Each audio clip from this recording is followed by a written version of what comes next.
I get a question from a lot of people unfamiliar. So Griffin, how can you tell when a card is fake? And I always reply with the same thing.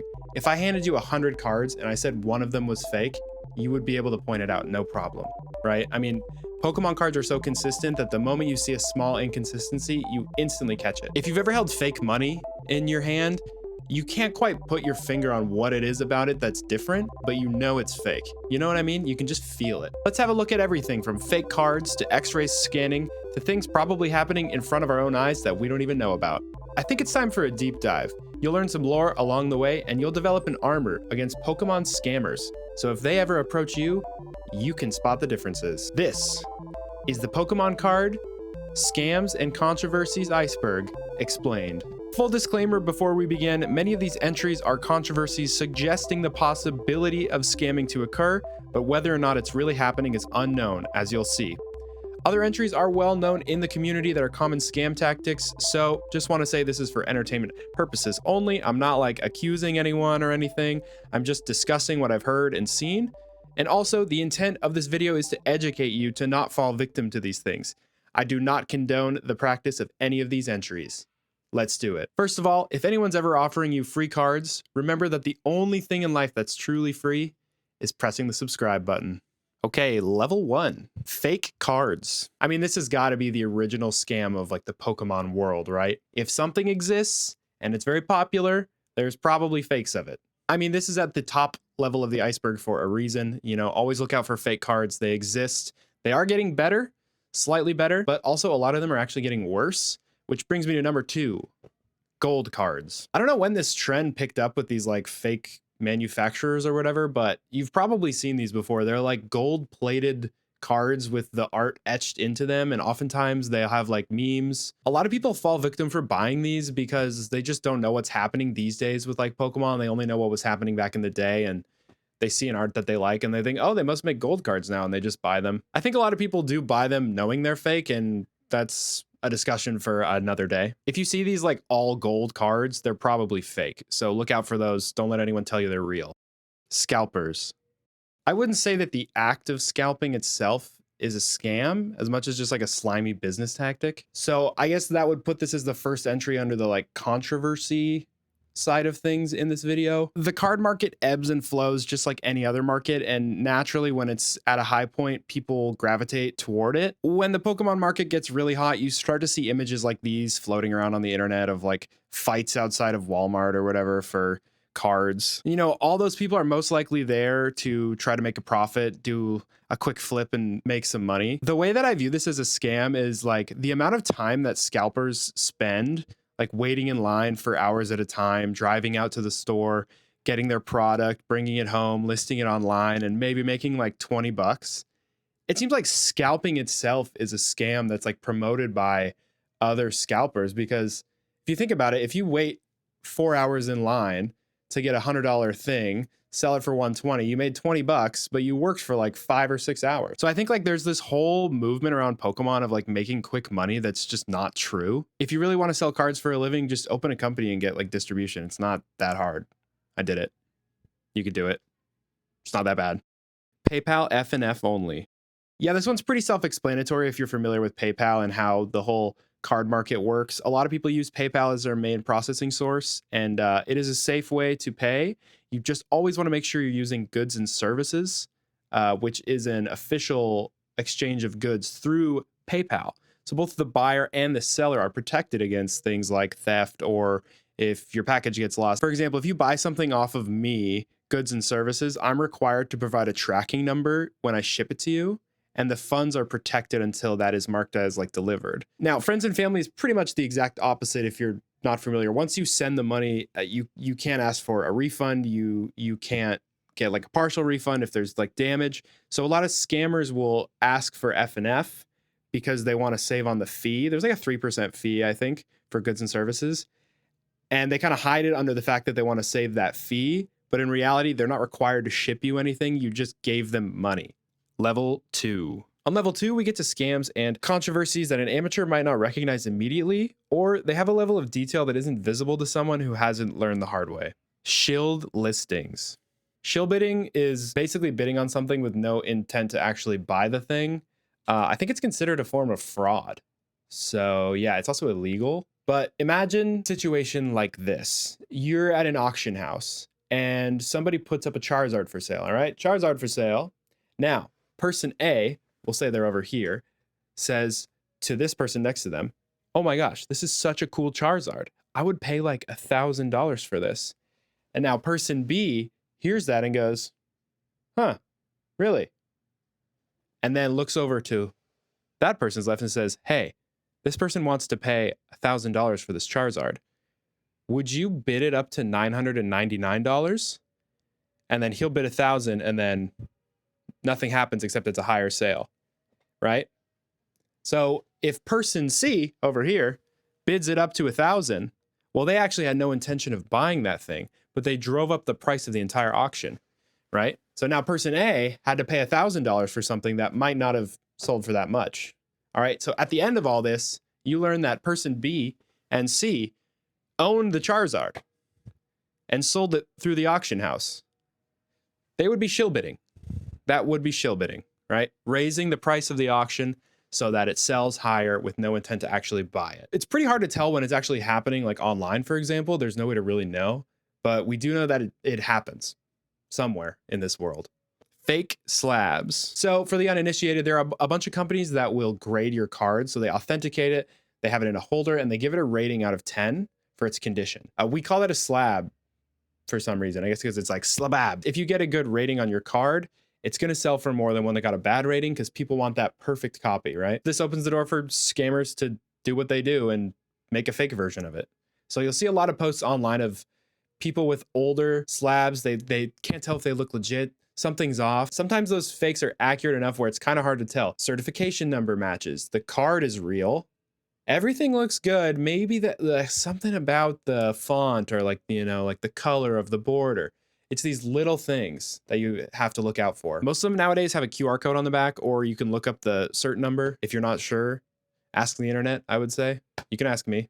Altering. So this entry is kind of similar to the fake slabs thing because the condition of the trading card often correlates with its value on the open market. So in theory, if a card has a little whitening along the edges, you could just take some Sharpie of the same color and just like fill it in, right? Maybe no one will notice. Looks super clean. So that's what a card alterer would do. They would take a damaged copy, fix it up as much as they can, and then sell it as a mint copy. Obviously, this probably isn't going to pass through authentication.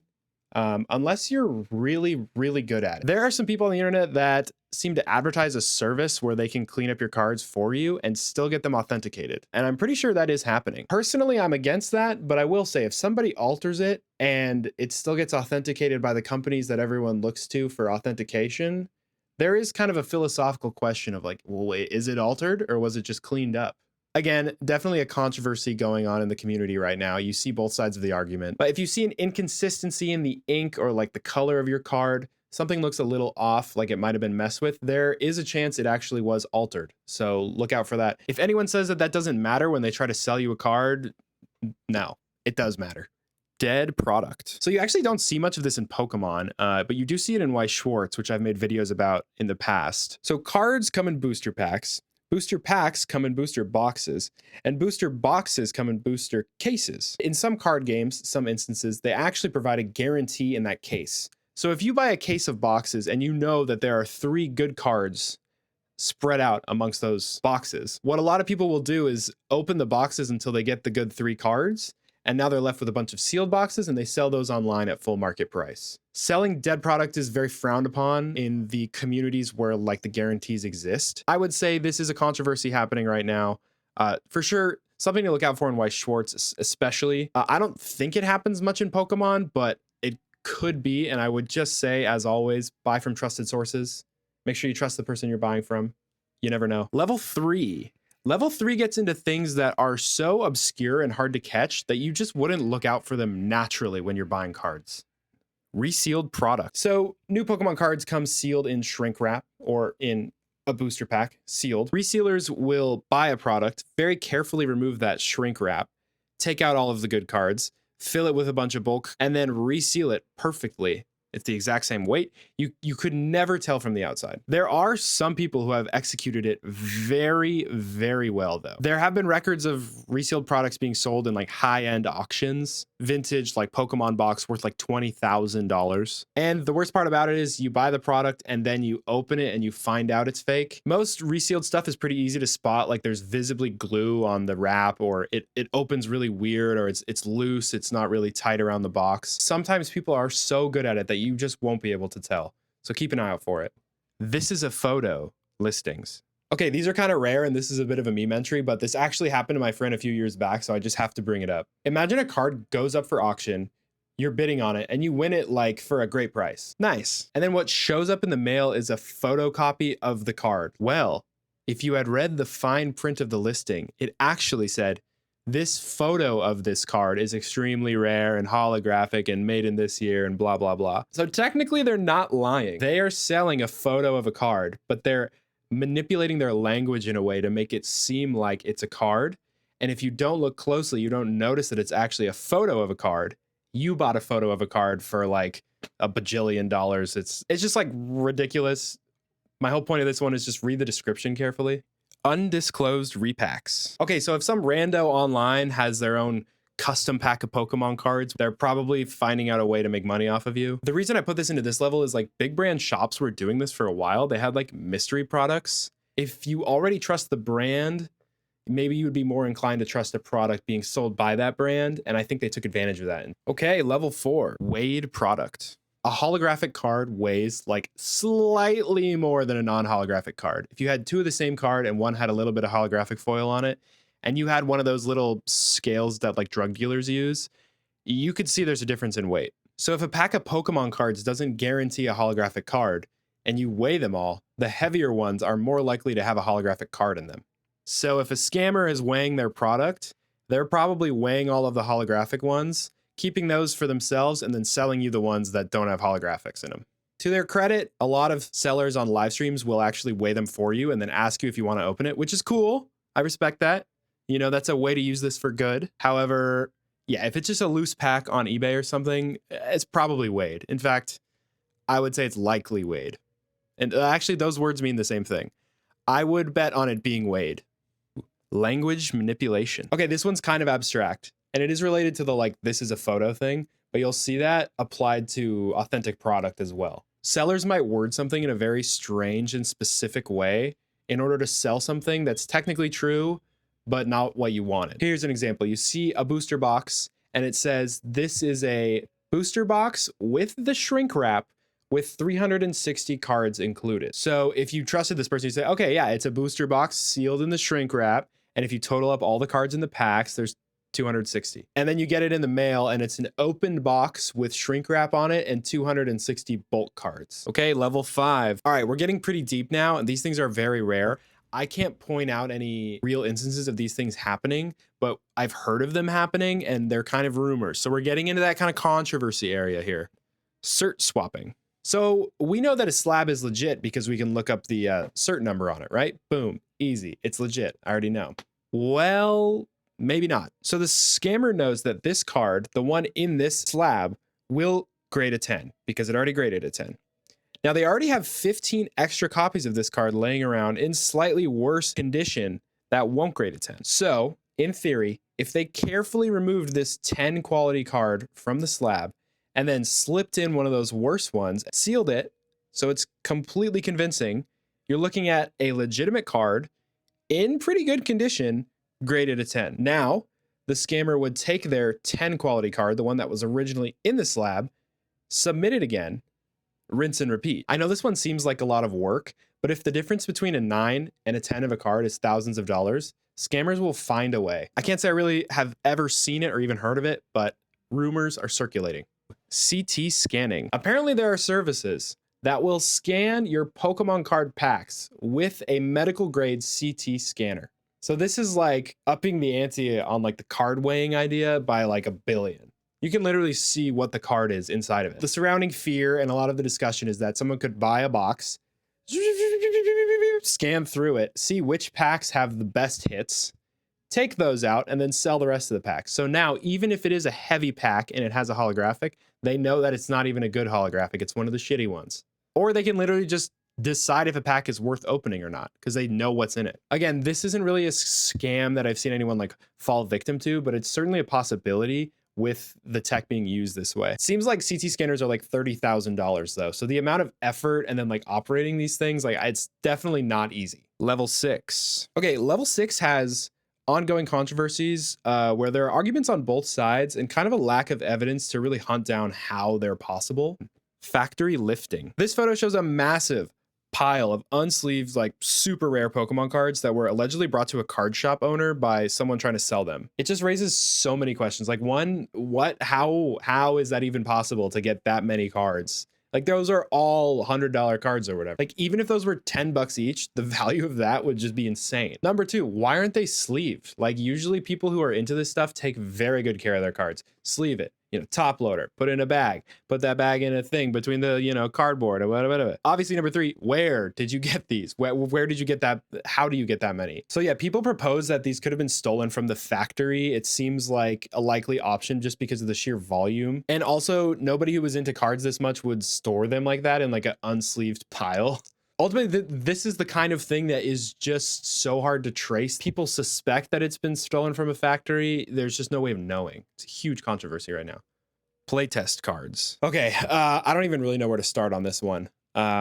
So for those of you who know a lot about this, bear with me here. Kind of out of nowhere, people started to sell these prototype cards that were supposedly older than the actual TCG.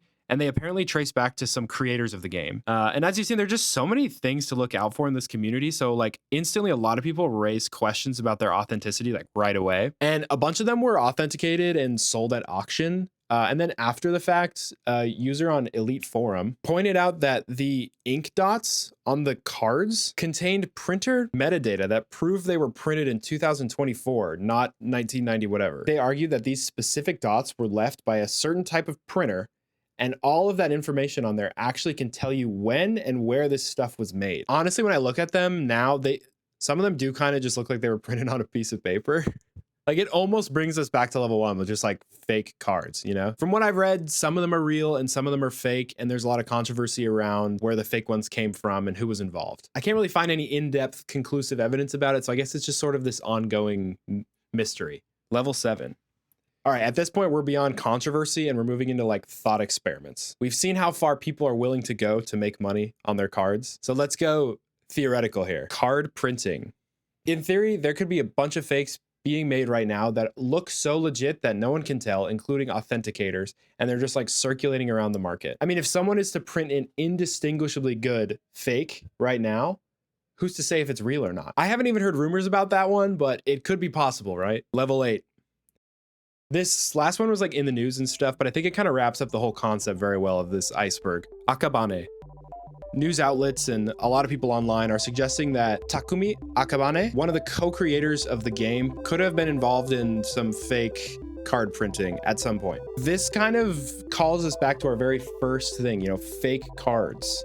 Pokemon scams. It questions the authenticity of grading companies. It questions the authenticity of fake cards. It questions the authenticity of everything. Like, damn, dude. What if the whole thing was a scam?